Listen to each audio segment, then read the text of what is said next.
Minecraft worlds can be incredibly lonely, hence why you need pets. This video is the ultimate Minecraft pet mob guide for 1.21. Of course, make sure to subscribe and hit the bell to not miss more videos like this. You can also follow me on TikTok for more videos there. First off, we got the Minecraft cat. There are 11 variants of cats in the game. Most of the cat types can be found spawning in villages, with one cat spawning for every 4 beds and 4 villagers in the village. However, the black cat variant can only be found either during full moons in villages or in witch huts located in swamps. Cats are usually very afraid of players and will run away super quickly when one is close by. To tame it, you'll need to either get a few rock cod or salmon and then sneak near a cat. Move really slowly, wait until the cat is close enough to you, and then feed it some fish to tame it. This will be a bit of trial and error, and you might have to follow the cat for a while before it eventually trusts you. After being tamed, cats will gain a collar, which is dyeable to any color that you want. They will also follow you around, however you can also sit them down by pressing the use button. This will cause the cat to stay in place and not move at all. Some interesting features: sleeping near a cat that is not sitting at night will cause it to sleep near you, and when you wake up, there is a 70% chance the cat will give you a gift. Here are some of the items it can give you.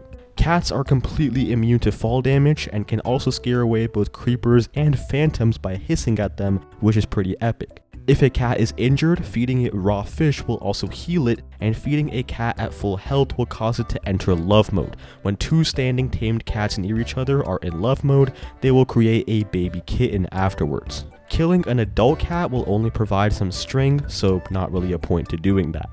Now we got the Minecraft horse, donkey, and mule. I'm putting these 3 in one group because the way you tame and interact with them is pretty much identical. Let's start with horses and donkeys. These mobs can be found in plains and savannas, and horses occasionally spawn in plains villages. There are many different variants and colors for the horse. Here is the list of every single horse type you can find in the game.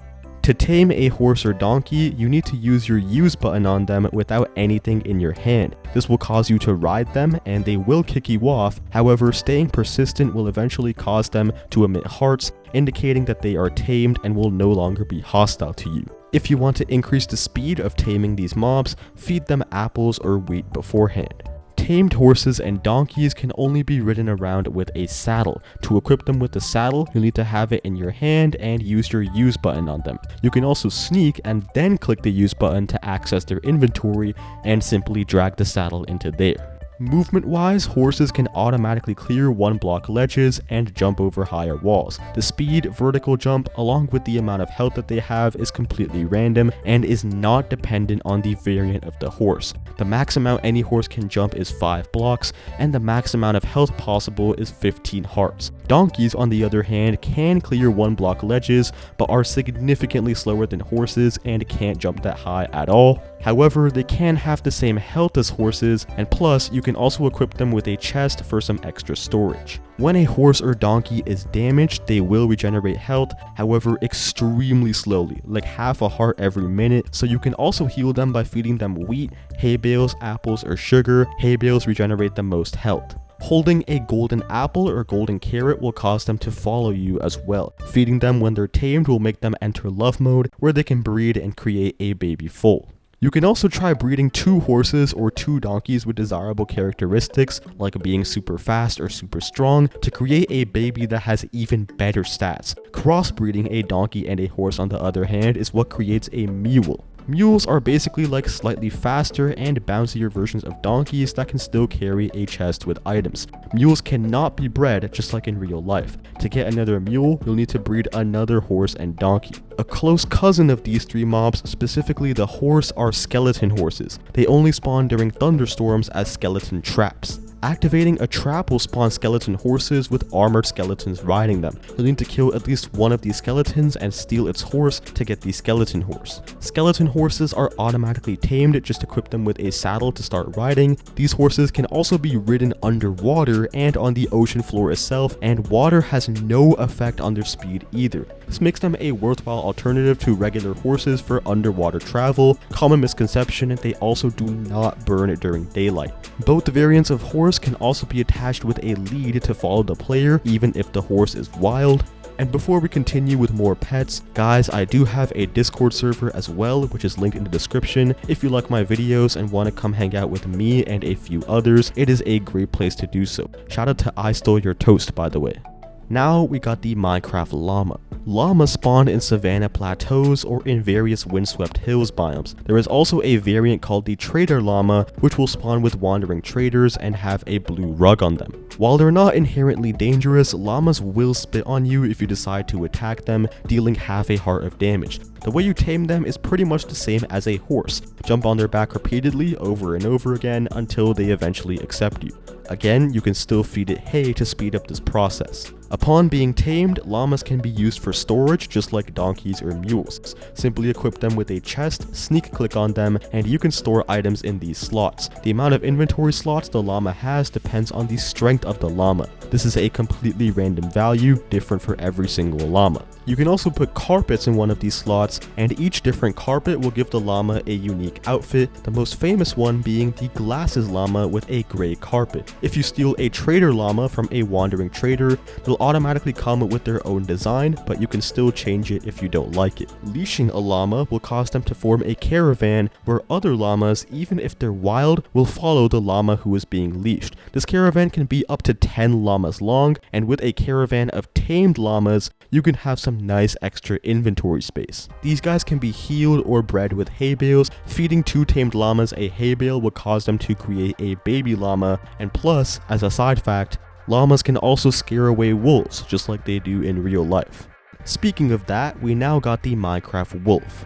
First, let's start with where to find wolves in Minecraft. Wolves can be found in a total of 8 different biomes and with 9 different skins. We have the classic pale wolf, which spawns in regular taigas, the rusty wolf, which spawns in jungles, the spotted wolf, which spawns in savanna plateau biomes, the black wolf, which mainly spawns in mega taigas, the snowy wolf, which can be found in groves, along with its close cousin the ashen wolf, which spawns in snowy taigas, the chestnut wolf, which spawns in giant spruce taigas.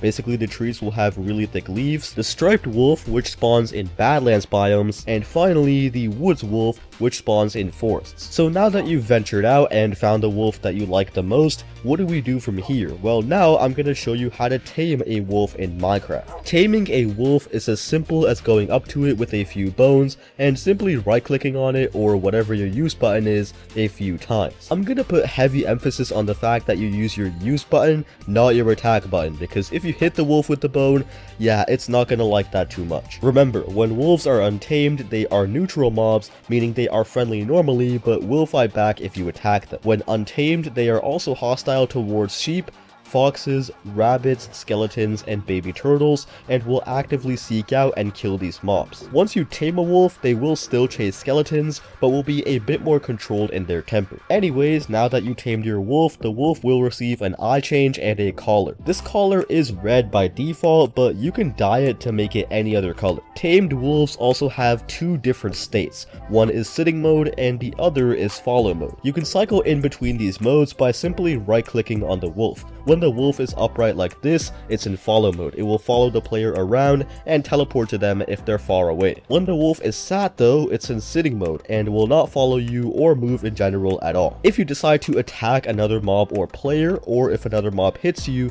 your wolf will immediately join the fight with you if it's in follow mode. The only mobs the wolf won't fight for obvious reasons are creepers, ender dragons, as well as tamed horses or cats. However, you do also gotta be careful when your wolf attacks something, as wolves are not invincible and will lose health and die if damaged. To evaluate their health, simply take a glance at their tail. A fully up tail means full health, and a fully down tail means your wolf needs some healing. How do you heal it? Well, a wolf can be healed with basically any sort of raw or cooked meat, as well as rotten flesh, which is interesting. If you try to feed a tamed wolf when its health is fully up, it will instead enter luff mode. If a tamed wolf is in luff mode with another tamed wolf at the same time, and they're both in follow mode, the wolves will breed and create a baby wolf. And while you have your new family of wolves, consider naming them with a name tag. Yes, you can name your dogs in Minecraft as well. But now let's get to the juicy part of the video. Wolf Armor. Wolf Armor is a new addition to Minecraft 1.20.5. It is crafted with 6 armadillo scutes. If you're curious on where to find armadillos and their scutes,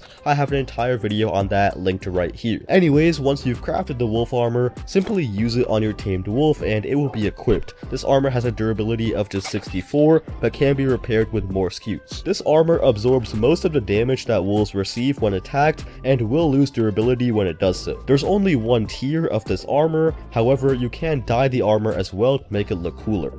Next up, we got the Minecraft Parrot. Parrots are mobs found in jungle biomes. They are very delicate and only have 3 hearts of health. They can be tamed by being fed any kind of seed multiple times. Feeding them cookies will straight up kill them though, so be careful. Upon being tamed, parrots can be told to sit by using the use button, where they will not move until they are clicked again. Parrots can also sit on your shoulder. You can't exactly control when this happens, however it usually occurs when the player moves through the parrot like so. Parrots will immediately dismount your shoulder though if they are scared, like when you jump, take damage, or are in water.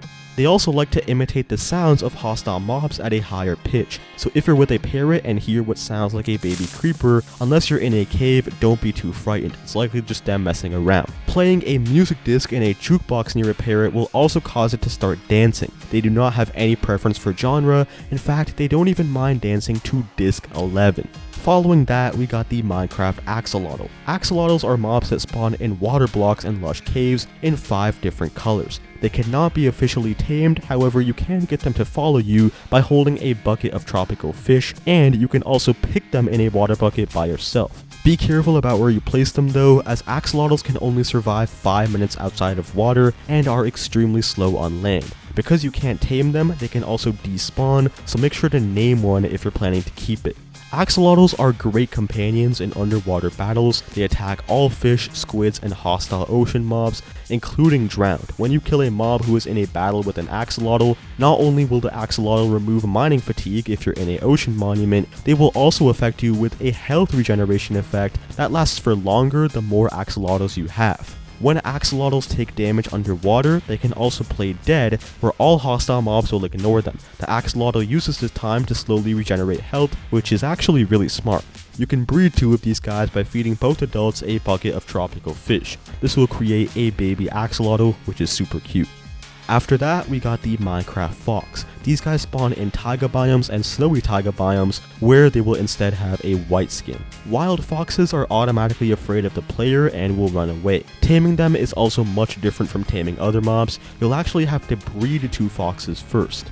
To breed foxes, you can use sweet berries that are found in taigas. You'll have to sneak and move slow so the foxes don't run away from you, and of course, when the foxes breed, they will create a baby fox. Now this new fox, as a baby, it will still run away from you, because baby foxes always follow their parents, and because their parents are still scared of you, the baby fox is kind of forced to follow them. But once the baby grows up, it will not be scared of you like its parents were. In fact, if another mob or player attacks you, the grown-up baby fox will actually charge them and fight them just like a tamed wolf. Granted, they are much weaker than wolves and do little to no damage, however, they can hold items, so if you give the fox, say, a sharpness 5 netherite sword, suddenly it becomes your personal bodyguard, protecting you from every threat that comes your way, and while you can't make it follow you around like a wolf, you can leash it, and it can become one of the most trusty pets in the entire game. The only problem when it comes to foxes is healing them. No, feeding them berries does not heal them, that is a big myth. The only way to heal them is to either splash them with a healing potion or feed them something like a golden apple, and once they eat that, they will regenerate some health from the apple.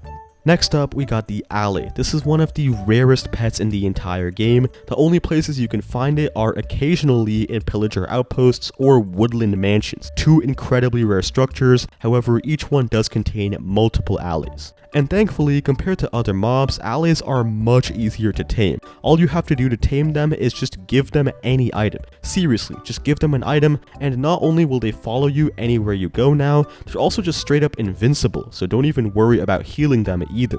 And plus, whatever item you give them, they will find other identical dropped items on the ground and return them back to you. This is incredibly useful, especially in things like sugarcane farms. You can miss some sugarcane, but now with the allay, you can get all of it returned right back to you. Then we got the Camel. You find this guy in desert villages mainly, and taming him is very simple. Just equip him with a saddle and you can ride him around wherever you want. 2 camels can also be bred with cacti to create a baby camel.